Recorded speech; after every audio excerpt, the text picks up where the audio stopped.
Welcome to Sabor Astrology with T and Shay, a podcast for the soul. Today we'll be talking about the cosmic energies. And without further ado, I'd love to pass la taza to T for the transits of the week. Welcome, T.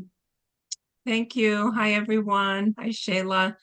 It's good to be back here again. So, we have quite a few things that are going on this week. And the first one I want to talk about is Venus enters Aries. So we've been experiencing Venus in her dreamy, mutable state in Pisces. And now she's moving into the forceful, energetic energy of Aries. And Venus in this Yang sign, she'll let you know what she wants, and she's going to go forward to capture it. Venus in a fire sign is intuitive. She's dynamic, not afraid to be her full, true, desirous self. The challenge for this Venus will be to allow others in her energy field to be themselves and meet them where they're at. So that's what I've got for Venus entering Aries. Do you have anything you want to add there, Shayla? Venus as a planet of harmony and beauty she's in detriment in this particular sign. Feeling of exile from the standards of what's expected around themes of beauty and harmony, finances, money, and things as such. And as Venus is making its way into the sign in the sky, she gets this fuel of fire in her, this fiery, amped up energy. And she allows us as a collective to connect better to our sense of self and who we are, because we're talking about Aries. So who we are in the sense of our love language, or who we want to be in the sense of love in the world. Also, there can be changes that can happen with collective economies and financial sector as Venus goes into Aries. So there could be a renewal, or there could be a cutting away of something in the sector that propels us forward. And also it may feel uncomfortable and uneasy as Venus is coming in contact with these energies here, showing us also how to live in our power. And during this eclipse season, especially how to live in that power and how to get that energy, showing us the change that we need to experience at this very moment. Venus this year is not going retrograde, which is great. Last summer, she was in retrograde for a little while. So we can look back at what happened then to step into the renewal that Venus is bringing in with its counterpart in Mars, which is the ruler of Aries. Think about it, see how that plays to now and the summer that's coming. That's perfect. So the next transit that we're going to talk about, it's not a transit, it's actually new moon total solar eclipse in Aries, and that's on the 8th at 2:21 p.m. on our side of the world here. And this is a eclipse that a lot of people are talking about. A lot of people are traveling all over in order to see it, right? Because it's going to be visible in a lot of places. So when we, even just that, the fact that we're traveling en masse to see this eclipse in Aries, again, like we talked about last week about the me and the we. What is that energy going to be like for you as you're meeting up with strangers, as you're meeting up with people and you're standing in line there with your special glasses on and you're looking up at the sky? And that's only like a sampling of yourself in Aries for now and for the next 6 months. The energy's magnified, especially during Mercury's retrograde, and it's where we look at how we assert ourselves in the world and how we do that. And it just really dovetails well into what Shayla was just talking about. So it's a time to reflect. And even though it's solar, right? We think about moon and reflection, it is time like where do I shine my light? Where do I have to reflect on that. Where do I put myself out in the world? Why have I chosen to put my energies out in the world in these places? And what do I need to change? Um, the eclipse will help you change. They'll either it'll either do it quickly, it'll be dynamic, it may be more slowly. It depends on your personal blueprint. It depends on your chart. Where is this hitting you in your chart? In what house, in what field, energetically. And so it might be a good time to have a astrological read, to see how this is going to affect you and your process. And as I'm speaking, I'm thinking that everybody else around you is going through the same thing. So, it's like, how are we going to give and take with the people that are in our lives, whether they're close relationships or whether they're, more strange type of relationships. And this is just, eclipse is just on the tail of the eclipse, the lunar eclipse in Libra. So again, it's like, how am I asserting myself in the world? Do I want this? What I'm doing? These are the questions that we're asking. What do you have to add, Shay? I'm really interested in hearing this. Yes, definitely. Because with eclipses, it's a symbol of the dragon eating its tail.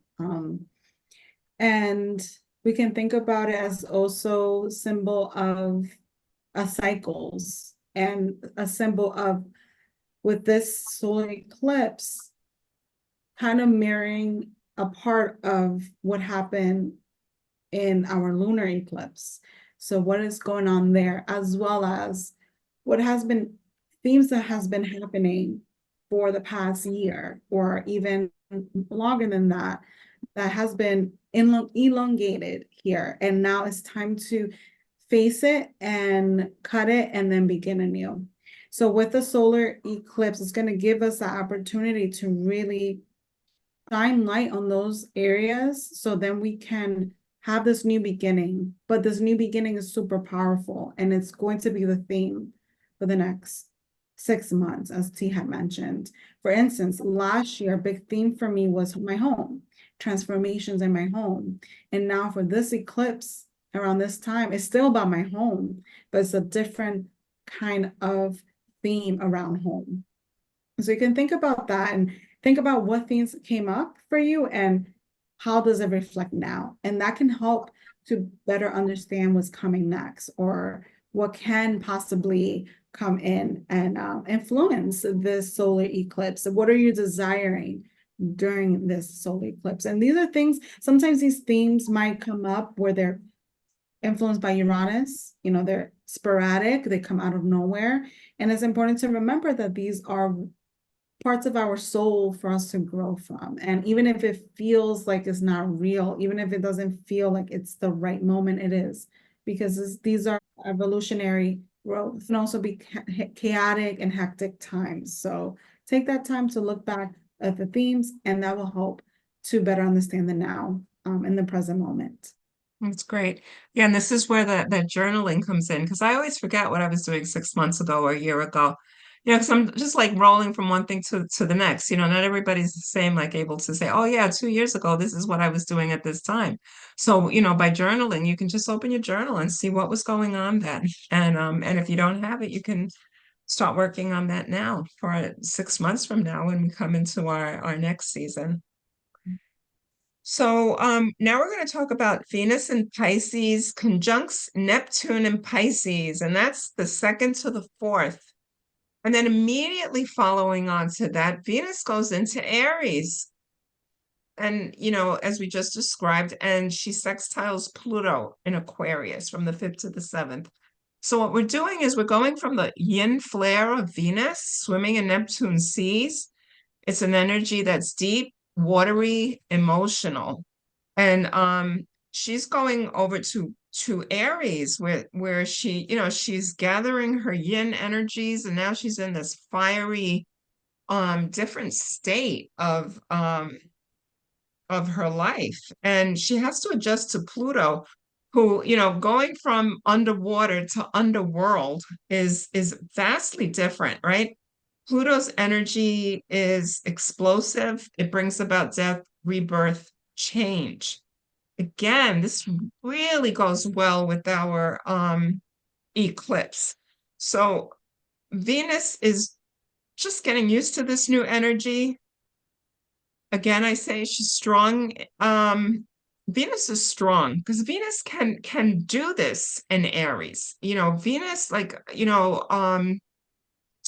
Shay was just talking about, Venus's counterpart is Mars here, right? Our inner planets, and she's got this because she knows Aries. This is not the first time that she's met up with Mars, not the first time that she sat at this table, this underworld table. So she isn't afraid to come out and say the things that she needs to do. Um, all this said, this now difference is taking place in Aquarian energy, which is about the collective, which is about society as we know it today. There's going to be great change that is taking place. So my suggestion is to be grounded. Be grounded when you know the earth below you is going to rock, right? What do? You hold on to what is steady in your life. Um, know yourself, know where you stand, right? You're not going to stand someplace where the earth isn't steady. You're not going to stand over a crack knowing that you can go right down into it, right? So look around you, look at where you stand, look at the people who are surrounding you. Who's got your back? Who doesn't have your back? Who are you choosing to spend your time with? Um, Also, I believe that this change is going to be so much bigger since it is the collective. It's going to be just so much bigger in terms of countries, in terms of finances, in terms of food. We see our food prices going up, up, up, and everybody's complaining about food prices going up, up, up. Well, why is that? Why is that? Where is our food sources coming from? Right? Who is no longer planting and sowing and so forth the wheat because they're at war right now. Look at that, right? So we're all affected. We're all affected by what's going on. Um, so that's just some thoughts that I have. I can just keep going further because it just gets so deep and it gets so big. And I'm gonna move this over to Shay now so she can share. Talking about deep, this, Venus is coming here face to face to its full power. It's coming face to face and deepening our connections to our relationships, to matters of the heart, love. And this is on a personal level. What was at the brink of falling off in our relationship, in our connections? And then it becomes like almost magical as we start to have this bond. So what I'm trying to say is we try to repair what has been already wanting to fall off the tree, that apple that wanted to fall off the tree in our relationship. And with this bond, we are reconnecting in a different way. Maybe this is an opening of the heart chakra. Maybe this is a realization of the heart, what we need, because here is Pluto really wanting to transform that energy. And it's up to us to either decide to move through that and fluidity or to stay with it, stay with that, with the heart. If there's been any blockages in the heart center, notice it, acknowledge it, and release it. Okay, Pluto wants that. But Pluto also shows us what we need to do. And sometimes it's very difficult. We have to consider as we're in this eclipse and we start to go close into the total eclipse, that it makes this specific energy even further more intense. And it kind of plays in the background for us, right? Because this is like these eclipses about the self and relationships. So it starts to play that part with Venus and Pluto as well. So it wants to show us what we have to stand on in our personal relationships. So take the time, again, like T mentioned, ground. It is so important. The energy is a little chaotic. I'm not gonna make it sweet and nice for everyone. It is chaotic. For some, it might not be. But for those that feel they're feeling the intensity, ground is the best way. Connect to your heart and connect to your core during this week. And as we're getting closer to the total eclipse. So the next transit we're going to talk about is Sun in Aries conjuncts Chiron in Aries, and that's from the 6th to the 8th of April here. That's the weekend. So, we've talked about Aries energy. It's direct, it's forceful, and it can bring its ego into the forefront, wherever the sunny light is shining. And this light is radiating onto Chiron, our wounded healer. That's the hurt that keeps popping up at us when we least expect it, when we're least looking for it. Um, Except we're telling you that the spotlight on old pains, that knee, that mental health trauma, whatever it is, it's coming to light again during this transit. So you can expect it and you can prepare for it. Because it's in Aries, it may take the form of a flash of intuition. It's fiery.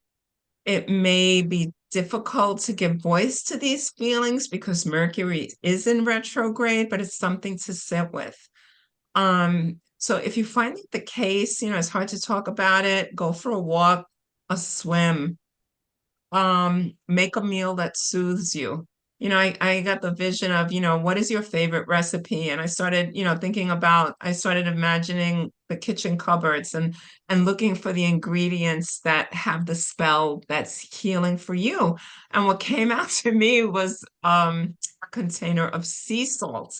And that sea salt, you can pour it liberally into your bath and make your home a spa. Have a sea salt bath, do that. Sit with it, tend to it, create a soothing balm for yourself during this period of time because it isn't the same wound. It's just a different intensity of the wound. And sometimes it's just a memory of the wound. And sometimes memories can be very scary for us because we think that we're going to be back there again. We're not going to be back there again. It's a memory. So that's just something to remember. So that's what I've got.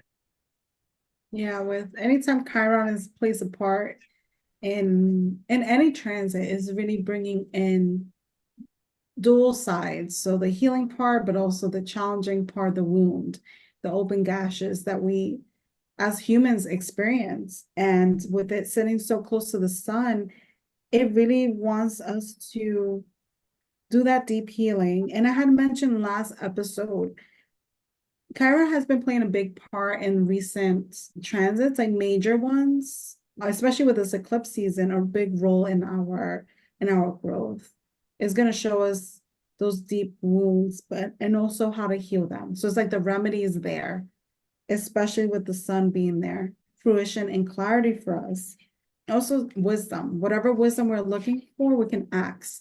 And this wisdom is all within the self. There's not far-fetched, it's not external, it's inward in the body. So connect to those gashes, connect to those moments, and heal them and really bring this into awareness along with the eclipse, because that will help you to grow a lot. So yeah, this is a healing week, huh? It could be a healing week. It depends on how we treat it.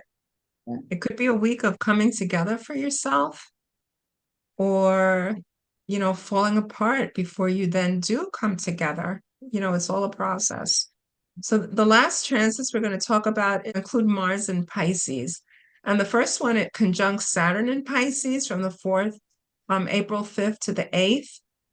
And then it sextiles Jupiter right after that from the 8th to the 11th. So Mars in Pisces is an empathetic leader.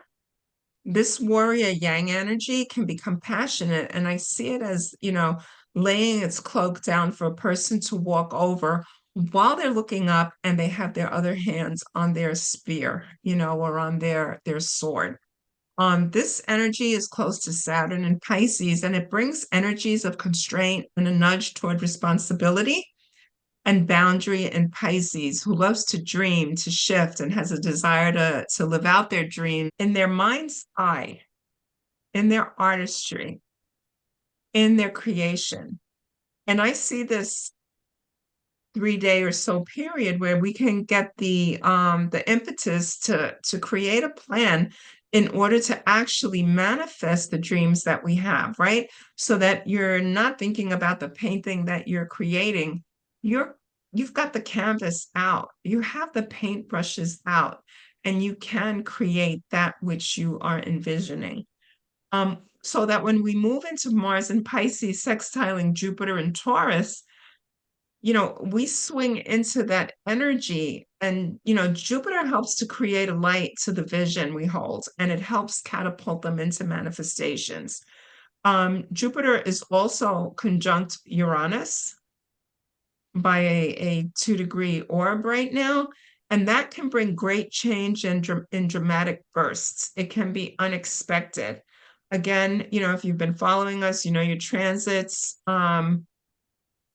where these planets are in conjunction in your own natal chart, you can, see what areas of your life that these changes will take place in. Could be relationships, could be home, could be your job. For everyone, it's going to be different based on your own chart. The thing is that we're energetic fields, and we are not even connected. We are integrated with other people's energetic fields. So if you see something happening, you're going to feel it. You're going to know it. You're going to experience it.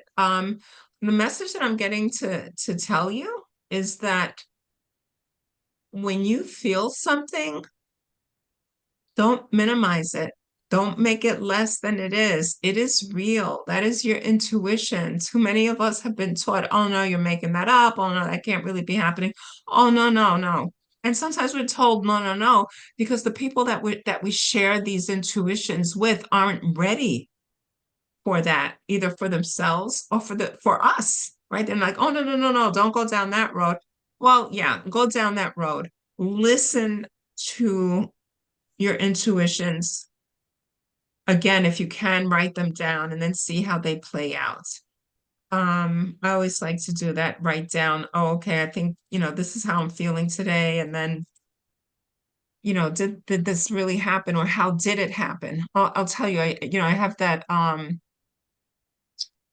wasn't going to say this, but I guess it's coming to me because I have to say it. I use the Graciela Oracle that I have daily, Graciela La Gitana, and I pulled a card, a few weeks ago that was the release card, which was about sadness, which was about letting something go. And I'm like, gee, everything is just so perfect here, right here. What, like, and I just ignored it, and I did go away a little bit. And then when I got home, and our dog passed, and that was the release. That was the grief that I was going to experience, but I didn't see it coming. I just kind of downplayed it.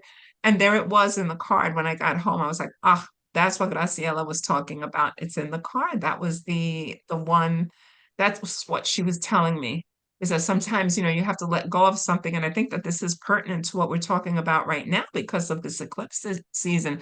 And it's not always death of a person, death of a pet, death of a loved one. It can be loss though of something that you already are experiencing. And but we could do so in kindness to ourselves, to that other being or whatever it is that we're losing. And just, breathing thanks to it and letting it go. Breathing thanks and saying, thank you for being with me when you were here. For me, it was my little dog Chutney. It could be your job. Thank you for this time. Thank you for the wages that you gave me. Even though I didn't like going to work every day, that particular job, I got something good out of it.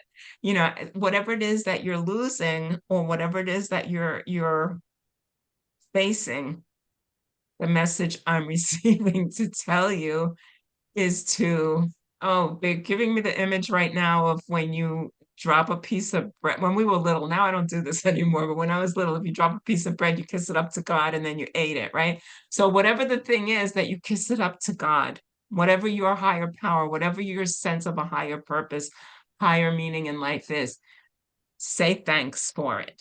And because it got you to where you are today, even if you didn't enjoy it.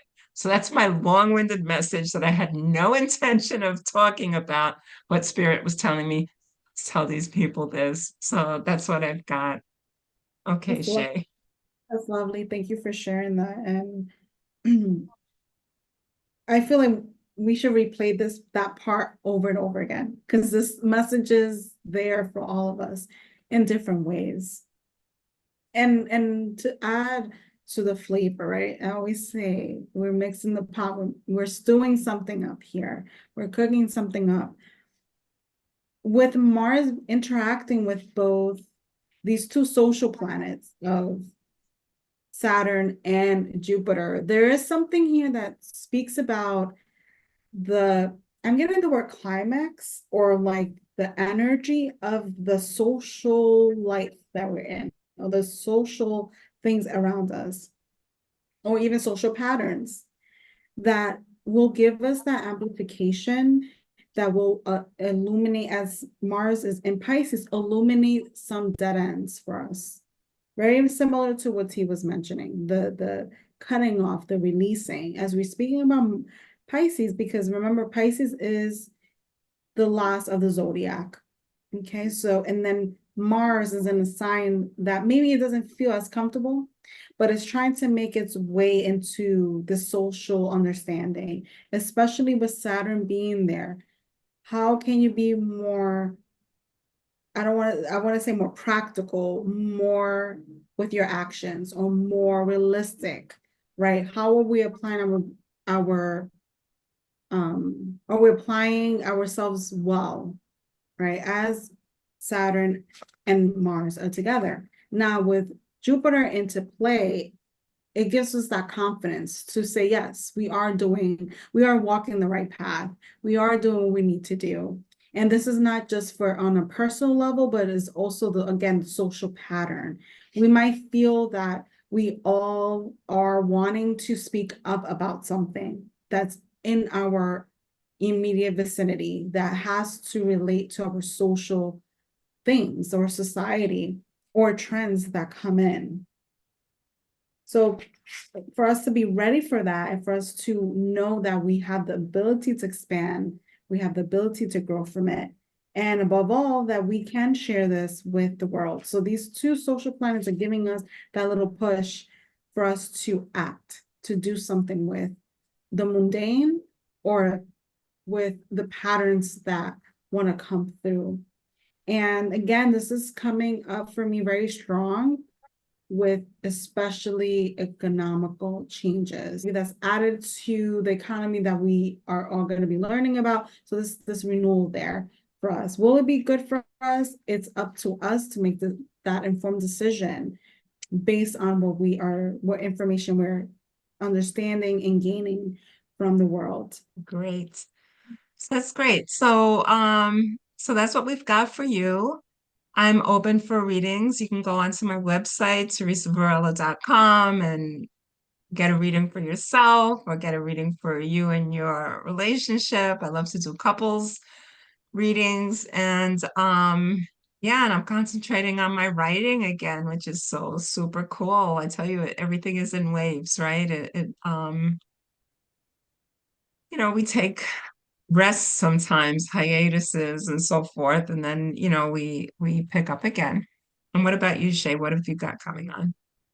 Yes, similar to T, I am available on the weekends for in-person, as well as Monday and Tuesday evenings for in-person, virtual, and phone sessions. So feel free to reach out. My information will be linked down below for you to learn more about me, my services, and how to book. Yeah, and I just look forward to like this eclipse season and what it brings.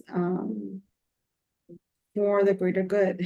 So that I think that's an exciting part that I will be incorporating in my sessions. So if you're interested in getting more into that, please let me know, and I'll include it.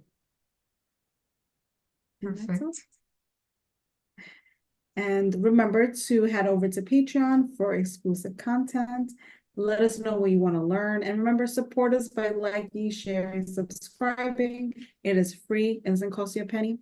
And follow us on social media, such as TikTok. We have a TikTok, Sabor Astrology, and also a Instagram page. So follow us there, ask questions, reach out, and email us if you need at saborastrology@gmail.com. And we look forward to more of these beautiful, flavorful weeks. So con mucho, mucho sabor, Sabor Astrology. Thank you everyone for tuning in to Sabor Astrology with T and Shay. Remember to like, share, and subscribe, and we will see you on the next one.